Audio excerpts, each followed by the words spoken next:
Bienvenue, je suis Perrine Corvézier, la fondatrice d'Azimut. Azimut, c'est le guide des parents pour une orientation scolaire et professionnelle sur mesure avec votre enfant. Nous nous appuyons sur près de 100 spécialistes de l'orientation pour vous informer et vous conseiller. Pour découvrir l'ensemble des ressources Azimut, rendez-vous sur azimut-orientation.com. Vous pourrez notamment vous inscrire à notre newsletter.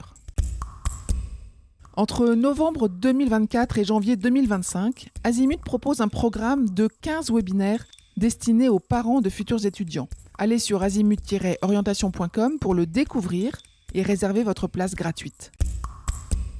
Je laisse place maintenant au contenu de cet épisode. Bonne écoute. Dans cet épisode, nous abordons l'intelligence visuelle et spatiale et son impact sur l'orientation scolaire et professionnelle.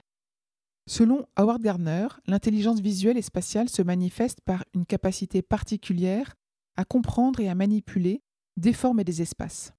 Les individus de cette intelligence sont souvent capables de visualiser des objets en 3 dimensions, de comprendre les relations spatiales et de créer des images mentales détaillées. Alors, comment détecter l'intelligence visuelle et spatiale ? Est-ce que votre enfant aime dessiner avec des couleurs, dans l'espace, avec des perspectives ? Est-ce qu'il est sensible à l'esthétique ?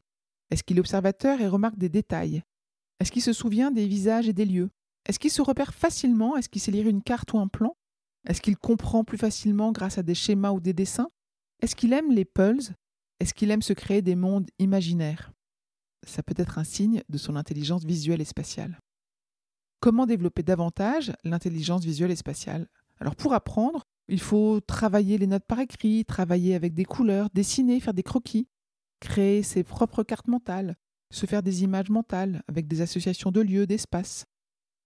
Avec votre enfant, vous pouvez l'aider à imaginer, à observer, à colorier, à faire des casse-têtes, à regarder des films, à jouer à des jeux de construction. Et puis, avec un ado, on peut faire des maquettes, remplir un coffre de voiture de manière optimisée avant de partir en vacances, imaginer un nouvel agencement de sa chambre, faire de la sculpture, apprendre à s'organiser, à utiliser des logiciels de design. Voyons à présent dans quel métier l'intelligence visuelle et spatiale s'épanouira-t-elle. Dans le domaine de l'orientation scolaire et professionnelle, l'intelligence visuelle et spatiale guide les jeunes vers des carrières qui exploitent leur capacité à manipuler et interpréter des formes et des espaces. Les personnes qui se distinguent par cette forme d'intelligence peuvent être attirées par des professions dans les domaines de l'architecture, du design, des arts visuels et envisager des métiers tels que architecte, maquettiste, modéliste, ingénieur en génie civil, pilote, marin, guide en plein air, designer, topographe, cartographe, sculpteur, photographe, cinéaste et bien d'autres. En conclusion, l'intelligence visuelle et spatiale influence fortement les modes d'apprentissage et les choix d'orientation scolaire et professionnelle.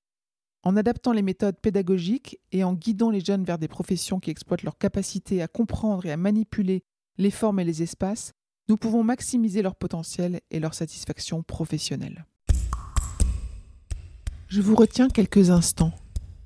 Vous écoutez peut-être sur Apple ou sur Spotify ou sur Deezer ou sur une autre application de podcast.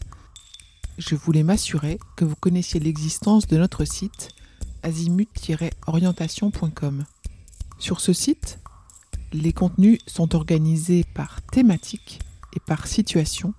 Ceux qui connaissent, adorent et utilisent notre moteur de recherche, ce qui leur permet d'aller chercher directement le bon contenu qui correspond à leurs problématiques. Je vous encourage à vous y connecter et n'oubliez pas de vous inscrire à notre newsletter. Merci de votre fidélité et à bientôt.